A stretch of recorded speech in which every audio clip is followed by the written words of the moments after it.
साहिल से तकरीबन 1.5 फरलांग चलने के बाद धान के खेत शुरू हो गए। जमीन पानी में भीगी हुई थी और मिट्टी जूतों में चिपक जाने वाली थी। गीली मिट्टी के तोदे हमारे पैरों पर चढ़ गए थे और कदम उठाने में दिक्कत हो रही थी। धान के पौधे छिद्रे और ज्यादा से ज्यादा 2 फुट ऊंचे थे, जिसकी वजह से वो हमें छुपाने से कासिर थे।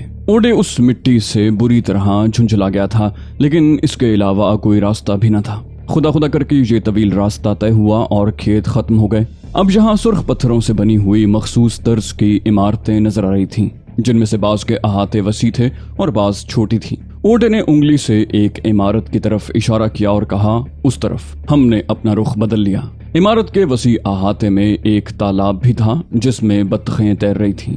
सब्ज घास का वसी लॉन बना हुआ था। ओडे की रफ्तार बहुत तेज थी। वो दौड़ने के से अंदाज में इमारत की तरफ जा रहा था। फिर वो दरवाजे के करीब रुक गया। आन की आन में हम लोग भी उसके करीब पहुंच गए थे। ओडे चारों तरफ देख रहा था। फिर उसने फ्रैंक और चरण सिंह से एक तरफ इशारा करते हुए कहा, तुम दोनों उस जगह चले जाओ, यहाँ से तुम गेट से आने वालों पर निगाह रखोगे। फ्रैंक, तुम जानते हो तुम्हें क्या करना है। आने वाले अजनबी को बड़ी एहतियात से काबू में करना है। मैं ओडे के इस इकदाम से सख्त इख्तलाफ रखता था। अगर ये इमारत उसके किसी शिनासा की नहीं थी तो फिर इसमें घुसने से क्या फायदा। कोई न कोई तो जरूर यहाँ रहता होगा। ओडे उनके साथ दरिंदगी का मुजाहिरा करेगा और अगर बात बिगड़ गई तो सारा किया धरा मिट्टी में मिल जाएगा। ताहम मुझे ओडे के साथ अंदर दाखिल होना पड़ा था। ओडे ने अब सब मशीन गन संभाल ली थी और निहायत फुर्ती से चौकन्ने अंदाज में आगे बढ़ रहा था। हम एक हॉल में दाखिल हुए, जहाँ चंद अफराद मौजूद थे। अधेड़ उम्र का एक मर्द, एक औरत जो उसकी बीवी हो सकती थी और 2 छोटे छोटे बच्चे। 2 मुलाजिम किस्म के आदमी भी थे। हमें देखकर उनके मुंह खुले के खुले रह गए और असलहा देखकर बंद हो गए। ओडे दांत निकाले आगे बढ़ गया था। उसकी शैतानी आंखें मक्कारी से चमक रही थीं। उसने लॉरेंस से कहा, तुम फुर्ती से इमारत की तलाशी ले डालो और तुम दरवाजे पर जम जाओ। उसने मुझसे कहा। औरत ने दोनों बच्चों को जल्दी से समेट लिया। मुलाजिमों में से एक ने बड़ी फुर्ती से ओडे की टांगों में टांगे फंसाकर उसे गिराने की कोशिश की तो ओडे ने सब मशीन गन उसकी तरफ करके उसे छलनी कर दिया। औरत के हलक से हल्की सी चीख निकल गई। उसने चीख कर दहशतज़दा आवाज में कहा, नहीं जोसेफ, तुम कोई हरकत न करना, प्लीज जोसेफ। उसका मुखातिब दूसरा मुलाजिम था, लेकिन दूसरे मुलाजिम के हरकत करने का सवाल ही पैदा नहीं होता था। वो अपने मुर्दा साथी से लिपट गया था और उसमें जिंदगी तलाश कर रहा था। फिर उसके हलक से आवाज निकली, जिम, मेरे भाई, और वो बिलक बिलक कर रोने लगा। इस दौरान ओडे मर्द के पास पहुंच गया। मैगन दरमियान में खड़ा था और उसके चेहरे से अंदाजा नहीं होता था कि उसकी क्या कैफियत है। ओडे ने करख्त लहजे में पूछा, क्या नाम है तुम्हारा। उसने अपनी वहशत पर काबू पाते हुए कहा, हेल्सी ब्राउनसी। ये मेरी बीवी कैलिस है और ये मेरे दोनों नवासे हैं। ओडे ने पूछा, और कौन है यहाँ। ब्राउनसी ने जवाब दिया, बस ये 2 मुलाजिम और मेरी बेटी नैन्सी जो दिमागी मरीजा है। ओडे ने पूछा, तुम क्या करते हो। बोला, रिटायर्ड फौजी हूँ, अब कुछ नहीं करता। छोटा सा कारोबार है जिसे मेरा बेटा संभालता है। ओडे ने पूछा, तुम्हारा बेटा कहाँ है। वो बोला, वो इस जजीरे में नहीं है। ओडे ने कहा, इनमें से किस किस की जिंदगी तुम्हें अजीज है और किसकी मौत चाहते हो। अधेड़ उम्र आदमी ने तड़प कर इल्तिजा आमेज लहजे में कहा, किसी की नहीं। ओडे ने कहा, इसकी एक ही शक्ल है, हमारी हिदायत पर अमल करो। वो बोला, इत्मीनान रखो, तुम्हारी मर्जी के खिलाफ कुछ नहीं होगा। ओडे ने पूछा, यहाँ फोन है। मिस्टर ब्राउनसी ने कहा, हाँ, दूसरे कमरे में है। उसी वक्त लॉरेंस एक नौजवान औरत को धकेलता हुआ अंदर दाखिल हुआ। वो हसीन और पुरवकार शख्सियत की मालिक थी। लॉरेंस ने शायद उसके बाल पकड़ कर खींचे थे, क्योंकि वो बुरी तरह मुंतशिर थे। उसकी आंखों से आंसू बह रहे थे। उसने कहा, डैडी, ये दरिंदे। ब्राउनसी ने जल्दी से कहा, नैन्सी, खुद को काबू में रखो, हम बेहतर पोजीशन में नहीं हैं। इस दौरान मुलाजिम अपने साथी की लाश से लिपटता रोता रहा। नैन्सी ने पूरे माहौल पर एक गहरी निगाह डाली। बोली, ओह, ये दीवाने कौन हैं। ब्राउनसी ने चीख कर कहा, नैन्सी, प्लीज खुद को काबू में रखो। वो बोली, खून बहा चुके हैं, ये जिंदगी ले चुके हैं, हम अब भी खामोश रहें डैडी। ठीक है, खामोशी जिंदगी की जमानत होती है, लेकिन मैं इस फलसफे से मुतमईन नहीं। ओडे ने कहा, हम तुम्हें इत्मीनान दिलाएंगे बेबी, जाओ उनके पास बैठ जाओ। नैन्सी नफरत भरी निगाहों से उसे देखने लगी। बोली, मुझे जिंदगी से उतना प्यार नहीं है, लेकिन ठीक है। वो मिस्टर ब्राउनसी के पास जा बैठी। ओडे ने कहा, हमें अपनी जिसामत के मुताबिक लिबास दरकार हैं मिस्टर ब्राउनसी, आप हमारी मदद कर सकते हैं। ब्राउनसी ने कहा, हाँ, बेशुमार लिबास यहाँ मौजूद हैं, निकाल लो। इनमें से कुछ तुम्हारे बदन पर फिट होंगे, बाकी के लिए मुझे बताओ क्या करूं। ओडे ने कहा, हम खुद देख लेते हैं। लॉरेंस तुम और मैगन रुको, मैं जरा मकान की तलाशी ले लूं, लेकिन ख्याल रखना। लॉरेंस ने गर्दन हिला दी। ओडे ने मेरे शाने पर हाथ रखा और साथ आने का इशारा करके बाहर निकल गया। मैं उसके पीछे चल पड़ा था। हमने पूरी इमारत की तलाशी ले डाली। मिस्टर ब्राउनसी अच्छी हैसियत के मालिक थे।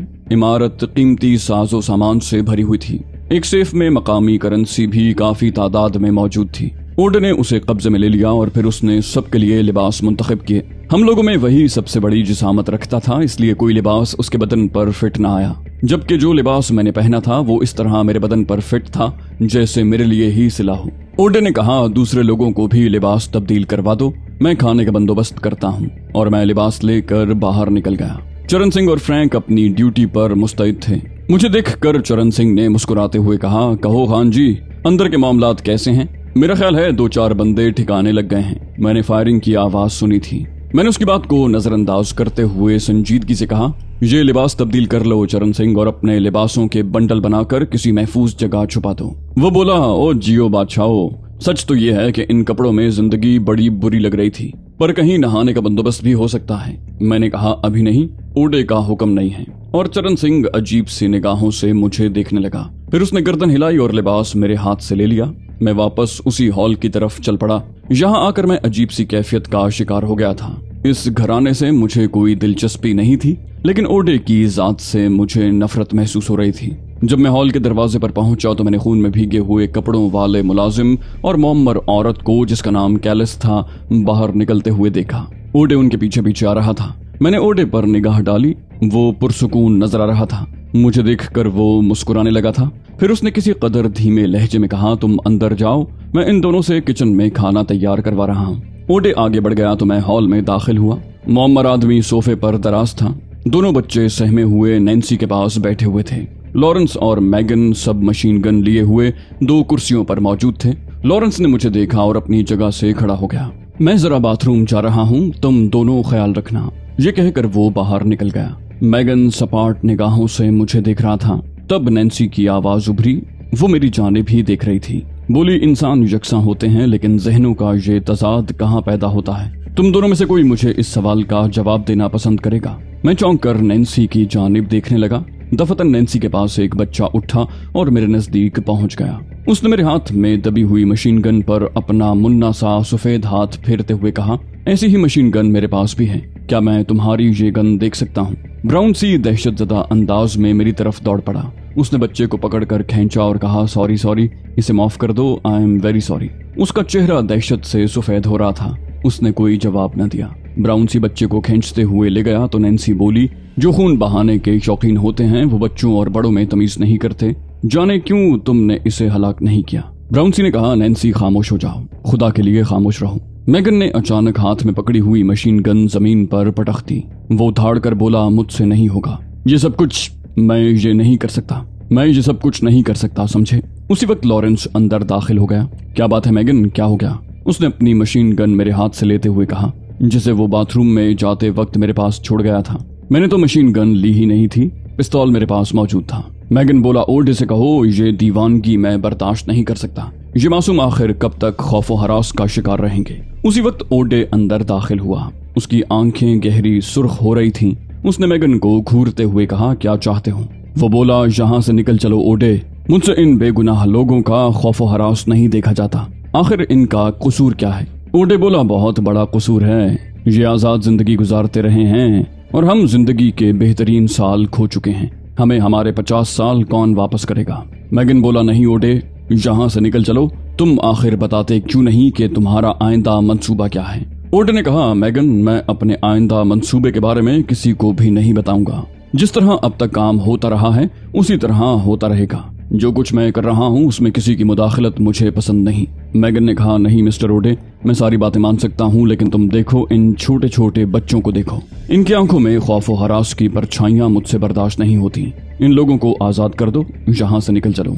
हम इनसे मुआहिदा किए लेते हैं कि ये हमारे बारे में किसी को नहीं बताएंगे। ओडे ने पुरख्याल अंदाज में गर्दन हिलाई। फिर लॉरेंस को देख कर बोला, क्यों लॉरेंस, क्या ख्याल है तुम्हारा? और तुम भी बताओ खान, क्या हमें मैगन की बात मान लेनी चाहिए?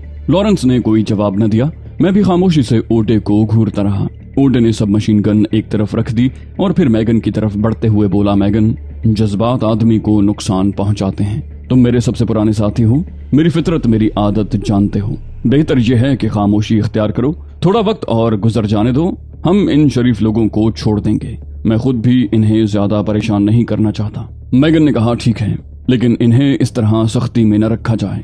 मैं ये सब कुछ बर्दाश्त नहीं कर सकता। मुझे अपना माजी याद आ रहा है। ऐसे ही बच्चे मेरे भी थे। नहीं ओडे, अब तुम इनमें से किसी को भी खौफजदा नहीं। अभी मैगन के मुंह से इतने ही अल्फाज निकले थे कि दफतन ओडे का हाथ बिजली किसी तेजी से हरकत में आया और मैगन के पहलू में एक शगाफ बन गया। ओडे ने सब मशीन गन इसीलिए रख दी थी कि मैगन उसके इरादे से वाकिफ न हो सके, लेकिन आस्तीन में छुपे हुए खंजर को उसने बड़ी महारत से इस्तेमाल किया था। खंजर का दूसरा वार उसने फौरन ही मैगन की गर्दन पर किया था और ये वार इतना भरपूर और ताकतवर था कि मैगन की गर्दन एक तरफ लटक गई। मेरे पूरे बदन में सनसनी दौड़ गई, लेकिन मसलहत का तकाजा यही था कि हालात को यहाँ तक पहुंचने के बाद बिगड़ने न दूं। जो कुछ हो चुका था उसे वापस नहीं लाया जा सकता था।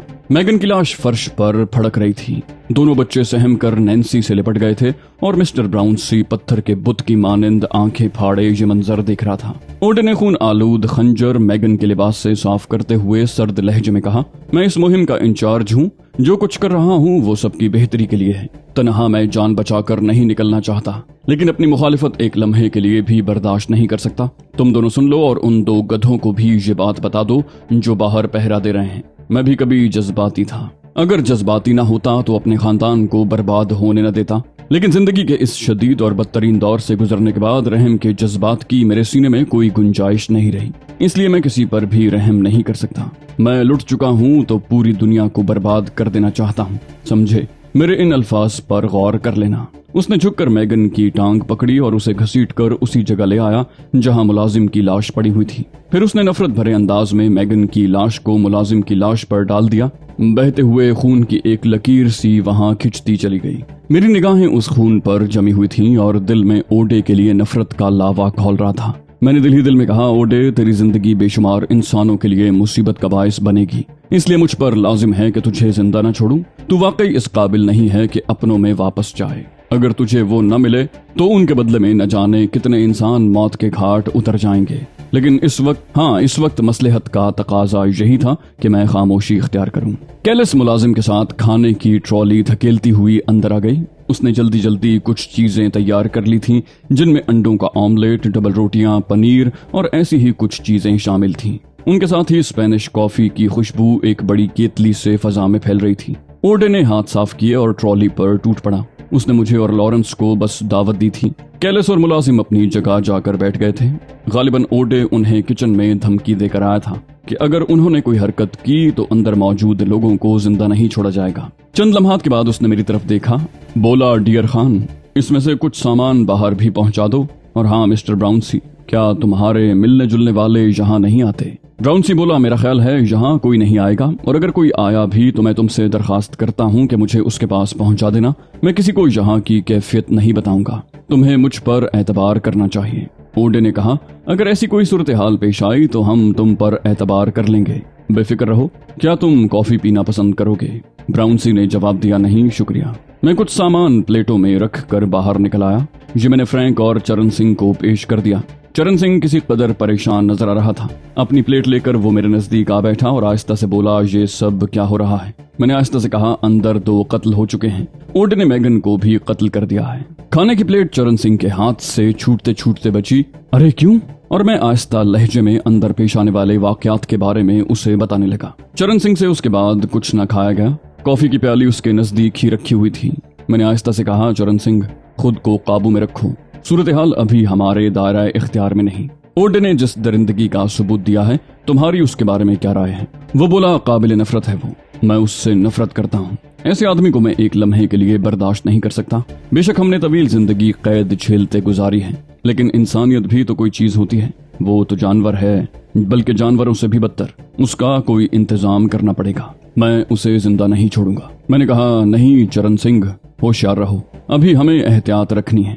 फ्रैंक हम दोनों से बेताल्लुक खाने में मसरूफ था। चरण सिंह ने उसे देखा और फिर मेरी तरफ देखने लगा।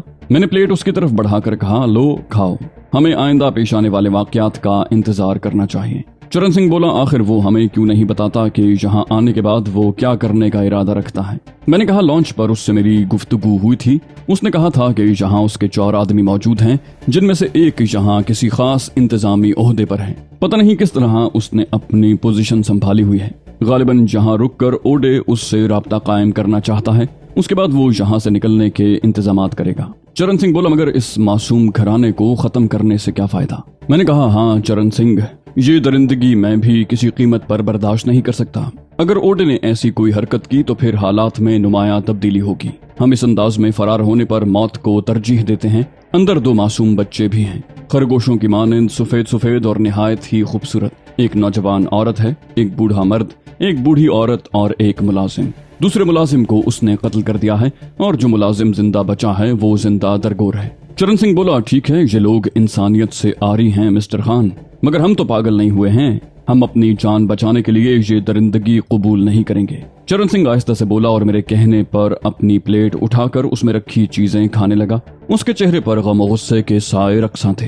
फिर उसने एक निगाह फ्रैंक पर डाली और बोला, ये शख्स भी नाकाबिले भरोसा है, ओडे के हर काम से इत्तेफाक रखने वाला। मैंने पूछा, तुम्हारी उससे गुफ्तगू हुई है? बोला, मुख्तसर, ये ओडे से अकीदत रखता है। मैंने कहा, तब इससे होशियार रहो, अपनी ज़हनी कैफियत उस पर जाहिर न होने देना। चरण सिंह ने भारी आवाज में कहा, ख्याल रखूंगा। हम दोनों कुछ देर तक खामोश बैठे रहे। फिर मैंने उठते हुए कहा, हम दोहरी कैफियत का शिकार हो गए हैं चरण सिंह। एक तरफ अपनी जान बचाने का मसला भी दरपेश है और दूसरी तरफ उस मासूम खानदान के तहफ्फुज़ की जिम्मेदारी भी हम पर आन पड़ी है। इस वक्त जहन कोई फैसला करने के काबिल नहीं रहा। उसके बावजूद बैरूनी लोगों से होशियार रहने की जरूरत है। कोई आए तो उसे होशियारी से संभालना। वो बोला, यहाँ की फिक्र मत करो भाई जी, लेकिन अंदर की जिम्मेदारी तुम पर है। कोई गड़बड़ हो तो दिल की बात मान लेना, दिमाग से मत सोचना। मैंने कहा, ऐसा ही होगा चरण सिंह, फिक्र मत करो। मैंने बर्तन संभाले और अंदर चल पड़ा। लॉरेंस दरवाजे पर था और ओडे इत्मीनान से मिस्टर ब्राउनसी के नजदीक बैठा उनसे उस इलाके के जोग्राफियाई पोजीशन, यहाँ की आबादी और आमदोरफ्त के जराये के बारे में मालूमात हासिल कर रहा था। दोनों औरतें उन बच्चों को बहला रही थीं जो बाहर जाकर खेलने की जिद कर रहे थे। मुझे देखकर ओडे अपनी जगह से उठ बैठा। बोला, खान, इन लाशों में बदबू पैदा होने लगी है। तुम और लॉरेंस इन्हें किसी दूसरे कमरे में ले जाओ और कमरा बंद कराओ। मैं तुम्हारा ही इंतजार कर रहा था। लॉरेंस ने खामोशी से आगे बढ़कर मैगन की लाश उठा ली। मैंने मुलाजिम की लाश उठा ली। कमरा तलाश करने में हमें कोई दिक्कत नहीं हुई। पूरी इमारत खाली थी। उसी कमरे से मुल्हिका गुस्ल खाने में हमने मुंह हाथ धोए। वापसी में मैंने लॉरेंस का इंदिया लेने के लिए पूछा, मिस्टर ओडे का आइंदा प्रोग्राम क्या है? लॉरेंस बोला, वो किसी को नहीं बता रहा और मेरा ख्याल है पूछना मुनासिब भी नहीं है। हमें उस पर एतमाद करना चाहिए। वो ये सारी कोशिशें तन्हा अपनी जात के लिए भी कर सकता था। अगर वो हमारे लिए इतना कुछ कर रहा है तो हमें कम से कम उसके एहसासात की तामील तो करना चाहिए। मैगन हिमाकतों का शिकार हो गया था। इन हालात में किसी के लिए जज्बाती होना कहाँ की अक्लमंदी है। तुम्हारा क्या ख्याल है खान? मैंने कहा, बिल्कुल ठीक। जब हम ग्रेवाइल्स में जिंदगी और मौत की कश्मकश का शिकार हुए थे तो हमारे लिए कौन जज्बाती हुआ था? मुझे लॉरेंस के बारे में अंदाजा हो गया था कि हर तरह वो ओडे के साथ रहेगा। फ्रैंक भी उसी का साथी था।